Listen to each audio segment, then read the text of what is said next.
The World Health Organization was informed by the Wuhan Municipal Health Commission Hubei province of China about a class of 27 cases of unknown etiological pneumonia that were generally reported to the fish market in Wuhan city in December 2019। ये भी आप देखें वो different aspect से ये interview वो उसके views से ये बताया जा रहा है इस बीमारी के बारे में कि WHO को इन्फॉर्म किया गया है इस तरह के वो जो चाइना का हुबाई प्रोविंस है उसमें यानी म्यूनिसिपल हेल्थ कमीशन ने उसको इन्फॉर्म किया कि एक अननोन नमूनिया की किस्म के 27 केसेस जो है वो फिश मार्केट से इसमें वुहान सिटी में दिसंबर में अपीयर हुए थे। Also it was observed that 7 out of 27 patient that critical condition and उनमें से जो 27 में से जो 7 थे वो क्रिटिकल कंडीशन में थे। Symptoms in first case appeared on 8 दिसंबर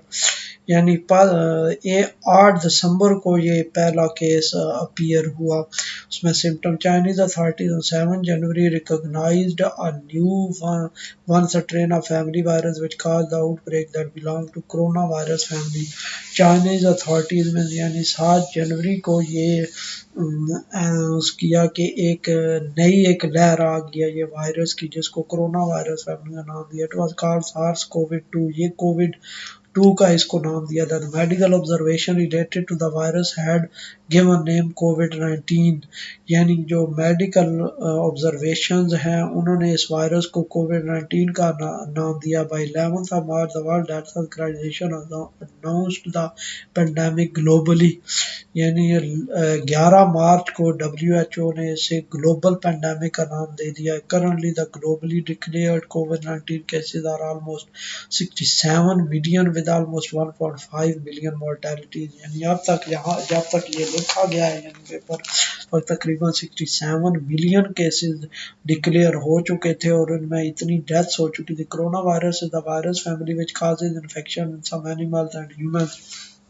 यानी ये जो कोरोना वायरस है ये वायरसेस की फैमिली है जो इन्फेक्शन एनिमल्स में और ह्यूमंस में होती हैं। जो पहली है इससे पहले जो है जिस तरह मैंने आपको बताया कि सार सवीयर एक्यूट रेस्पिरेटरी सिंड्रोम वो एनिमल्स में ज़्यादा आई थी, कैटल्स में वो ज़्यादा बीमारी फैली थी अरब में।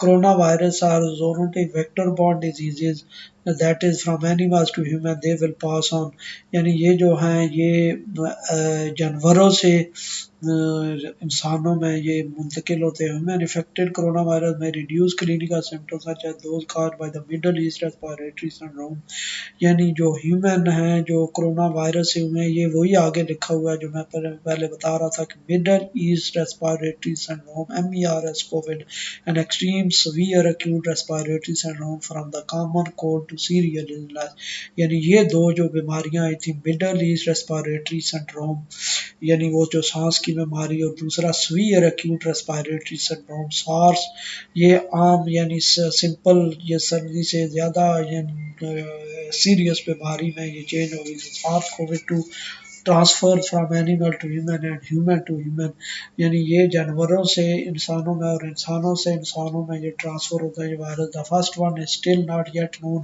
पहला यानी अभी तक नहीं पता चला कि जानवरों से ये इंसानों में कैसे मुंतकिल होता है। But some researchers say that it may transfer through digestive system material and respiratory secretion यानी कि लेकिन कुछ जो रिसर्चर हैं वो इसके बारे में ये कहते हैं कि ये डाइजेस्टिव सिस्टम मटीरियल से यानी जो डाइजेस्टिव सिस्टम मटेरियल होता है जो हजम करने वाला होता है उससे ये इस तरह फैल जाता है। जो डाइजेस्टिव सिस्टम मटेरियल का मतलब यहाँ पे यही लिया जा रहा है यानी कि ये वो जो है यानी कि जो जिस तरह हम कहते हैं जानवरों की ओजड़ी वगैरह वो जब वो बाहर फेंकी जाती है तो उससे ये यानी इस तरह फैला आ सकता है। कुछ रिसर्चर ये कह रहे हैं रेस्पिरेटरी सिक्रेशन यानी कि जो कई दफ़ा सांस लेने से वो इस तरह वायरस फैल रहा था। Second is close to the infection with other corona virus with excretion of infected person यानी जो दूसरा है वो ज़्यादा है इन्फेक्टेड पर्सन से यानी दूसरे में जो फैलता है primarily by direct exposure with respiratory droplets and hands are object contaminated with these excretion यानी कि इसका जो एक्सपोजर है या ये एक्सपोजर होता है या ये फैलता है, यानी सांस से जो कई दफ़ा सांस से जिस तरह मैंने बताया कि छींक मारने से जिस तरह वो पानी के ड्रॉप्स निकलते हैं या हाथों से या और इसी तरह जो है वो ऑब्जेक्ट जिनके साथ ये वायरस चिपका था, accompanied by exposure with the mucus of the eyes, nose and mouth, यानी कि आँखों से भी और नाक से भी और मुँह से भी ये फैलता है। ये आगे 4 और 6 इसका रेफरेंस दिया हुआ है जिस जगह पे ये रिसर्च की गई है और ये बताया गया है कि इन-इन चीज़ों से फैलता है। Officially the coronavirus pandemic was confirmed to have reached in Pakistan on 26 of February 2020, यानी ऑफिशियली जो कोरोना वायरस पाकिस्तान में पहले वो केस डिक्लेयर हुआ वो 26 फरवरी को डिक्लेयर हुआ। The very first patient were reported in province Sindh, पहला पेशेंट इसका सिंध में देखा गया। Second was reported in the capital territory Islamabad, और उसका दूसरा जो इसमें हुआ वो इस्लामाबाद में देखा गया। आगे ये 5 रेफरेंस है जिसमें यानी ये एविडेंस है जिधर ये लिखा हुआ था ये चीज़ ये जो रिपोर्ट की गई है जी। In less than a week after the appearance of first 2 cases this virus started to grow in different region of the country, यानी एक हफ्ते के अंदर अंदर ये दूसरे रीजन में फैलना शुरू हो गया है। इन अप्रैल 29 confirmed number of cases in Pakistan were 15,827 with 402 recovery, 361 deaths, and Punjab was the province having the higher number of increasing cases, more than 6,000, यानी 29 अप्रैल तक इतने केसेस थे, इतनी मोर्टेलिटीज और रिकवरी थी, और पंजाब उसमें पीक पे था जिसमें सबसे ज़्यादा केसेस थे 29 अप्रैल 2020 को। This pandemic continuously increase till the start of July, ये पेंडेमिक जो है वो जुलाई तक ये इंक्रीज करती रही। July 2 was the peak day of active cases, तो जुलाई 2 जो था वो इसका पीक डे था। There were 108,466 patients in Pakistan on July 2, तो जुलाई 2 को तक इतने केसेस थे पाकिस्तान में 108,466। After that day decline started and infected number of patients from कोविड-19 डिसलरेट टू 55525, और इसके बाद ये कम होना शुरू हो गया till September 15 2020। After the mid of September the second wave started in Pakistan, तो सितंबर के मिड से ये पाकिस्तान में कोविड की सेकंड वेव स्टार्ट हो गई। And the number of active cases again accelerate to 55,000 till December 7, और दोबारा ये केसेस बढ़ना शुरू हो गए, तो दिसंबर 7 तक ये 55,354 केसेस हो गए। Modelling is the science of artistic abilities linked to comprehensive learning in the form of mathematical model in a range of techniques to explain physical phenomena.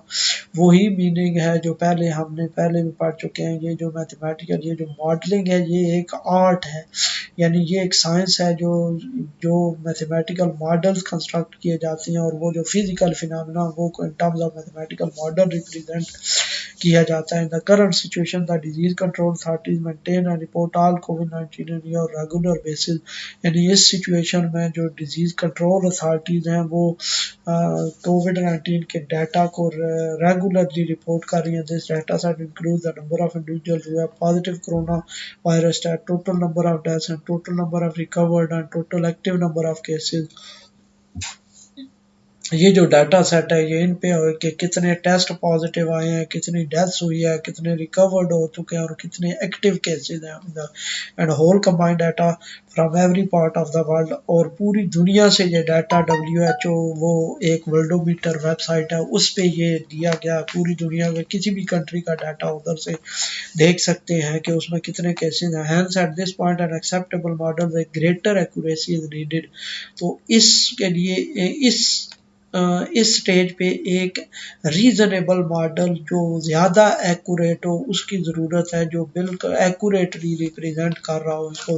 Low dimensional mathematical model will lower number the parameter population compartment that could be better reliably determined by the actual data prefer for studying and forecasting the ongoing pandemic, यानी कि जो लो dimensional mathematical model है, जिसमें mathematical model में बहुत कम classes हैं और जिसमें बहुत कम पैरामीटर्स हैं, वो ज़रा ज़्यादा रिलायबल है एक्चुअल डाटा को, क्योंकि उसमें पैरामीटर की एस्टिमेशन जल्दी हो जाती है और आसानी से पैरामीटर एस्टिमेट करके तो एक्चुअल जो है डाटा को रिप्रेजेंट किया जा सकता है। और ये उसका 13 रेफरेंस है जिसमें बताया गया है कि लो डायमेंशनल जो मैथमेटिकल मॉडल्स हैं वो ज़्यादा रिलायबल है, बजाय इसके कि उसकी 5-10 क्लासेस बना दी जाएँ, कंपार्टमेंट बना दिए जाएँ या सिस्टम ऑफ इक्वेशन बना दिया जाए।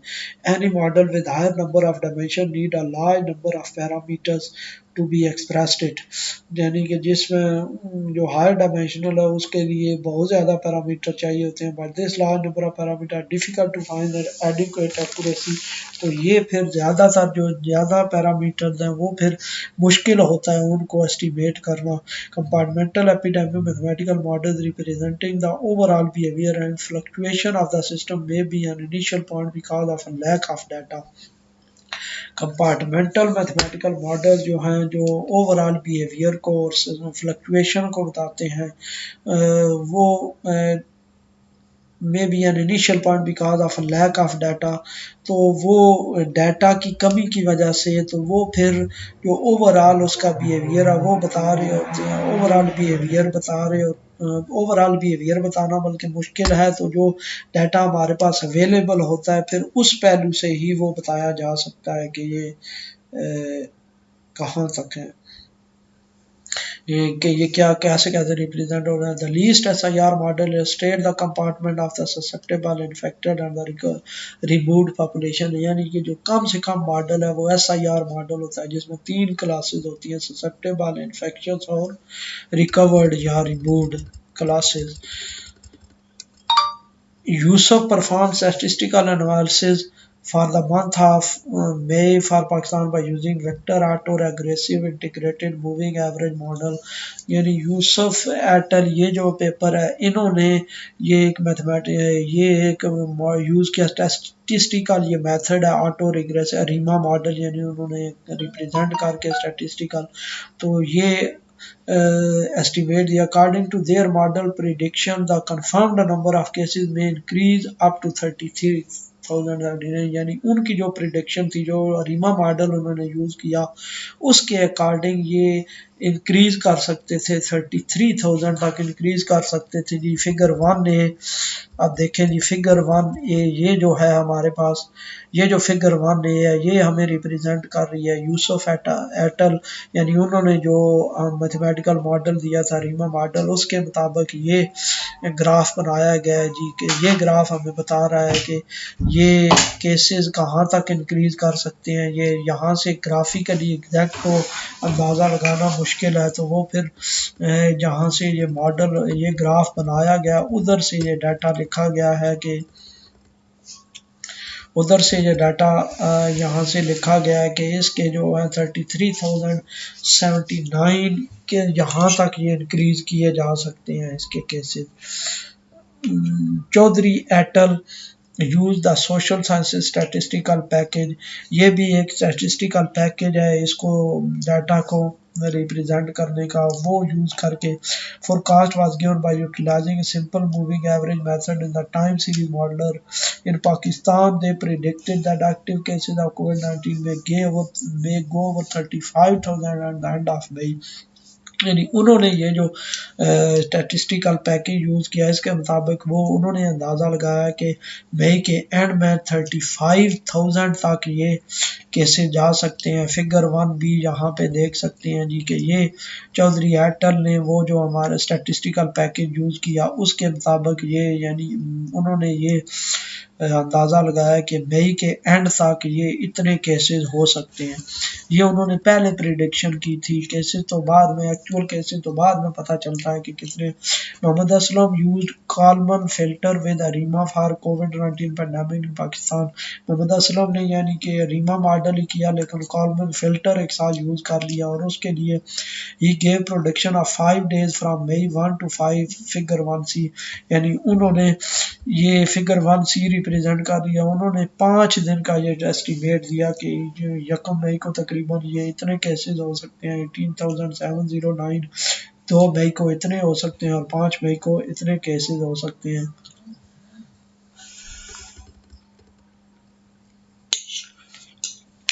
Dill et al. Predicted COVID-19 number of patients in the Eastern Mediterranean region, यानी उन्होंने ये इस पूरे रीजन में ये प्रिडिक्ट किए। They estimated that by the 20 June cases will shoot up to 5,10,000। तो उन्होंने ये अंदाज़ा लगाया कि ये मेडिटेरियन रीजन में ये जो केसेस हैं वो 20 जून को 5 लाख तक हो सकते हैं। फिगर 1D ये देखेंगे, ये उसमें है कि ग्राफिकली ये रिप्रेजेंट किया गया है कि जो 21 जून को इतने केसेस उसमें हो सकते हैं जी, उन्होंने ये प्रिडिक्शन की थी। Vector auto regressive model has been used by Khan et al to predict cases in Pakistan. ये एक model vector auto regressive model use करके तो खान एटल ने भी पाकिस्तान में केसेस को प्रिडिक्ट किया। There 10 days forecast June 29 to July 8 is shown in figure 1। उन्होंने ये 10 दिन का फोरकास्ट किया था कि 10 दिनों में ये केसेस हो सकते हैं कि 29 जून को तकरीबन इतने 4,831 केसेस हो जाएंगे, 30 जून को तकरीबन इतने केसेस, यानी उन्होंने फोरकास्ट की थी अगले 10 दिनों की कि अगले 10 दिनों में तकरीबन ये केसेस हो सकते हैं। अब एक्चुअल कितने होते हैं वो अलग बात है, लेकिन उन्होंने अपने मॉडल को यूज करके तो ये इसकी एस्टिमेशन की थी। Ahmed and Assad used very efficient technique artificial neural network to predict 7 days active cases in Pakistan।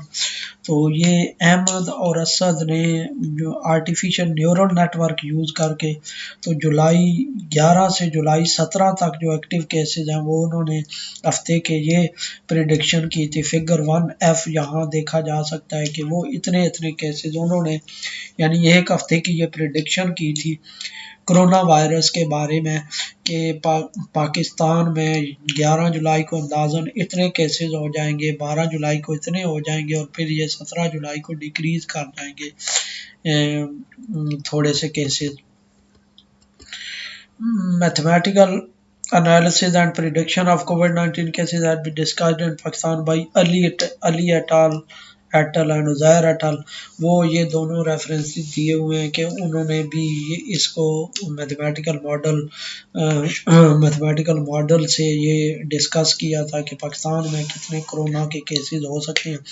There prediction show the decline of कोविड-19 इन समर, यानी इनकी जो प्रेडिक्शन है ये दोनों में जो पेपर्स हैं इनमें प्रेडिक्शन ये बताई गई थी कि दिसंबर में जो है वो केसेस कम हो जाएंगे। कोई many other efficient studies can be seen in the literature for the better understanding of कोविड-19 pandemic and to design effective control strategy. तो बहुत सारी स्टडीज हैं लिटरेचर में जो कोविड-19 पैंडेमिक को समझने में हेल्प कर सकती हैं और इफेक्टिव कंट्रोल स्ट्रेटजीज अप्लाई करने में भी हेल्प कर सकते हैं। फॉर एग्जांपल बाकुलाटी et al discussed 3 scientific communities that may play vital role in controlling this pandemic, यानी ये जो रिसर्चर है बाकुलाटी इसने डिस्कस किया था कि 3 जो साइंटिफिक कम्युनिटीज हैं वो वाइटल रोल प्ले कर सकते हैं इस पैंडेमिक को कंट्रोल करने में।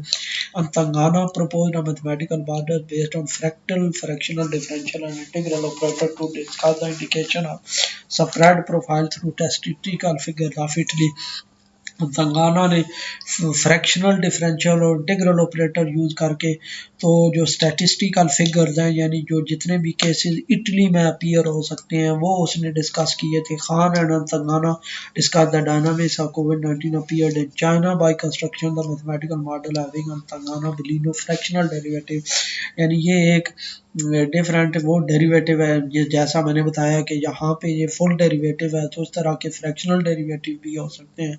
तो ये Telangana Baleanu fractional derivative use करके तो उन्होंने चाइना के केसेस को डिस्कस किया था। Although face mask is the powerful tool to protect against कोविड-19 और hyper apnea has been recognized which is related to symptom of fatigue, muscular weakness, discomfort, headaches as well as drowsiness, यानी कि ये जो हो face mask हालांकि बहुत powerful tool है इस कोविड-19 के लिए, लेकिन इसके कुछ साइड इफ़ेक्ट्स भी हैं जिसमें यानी मस्कुलर की उसमें मस्कुलर वीकनेस आ गई, डिस्कम्फर्ट आ गई, सर दर्द हो गया या गलूदगी आ गई, ये सारी चीज़ें उसमें उसके साइड इफ़ेक्ट्स में भी है।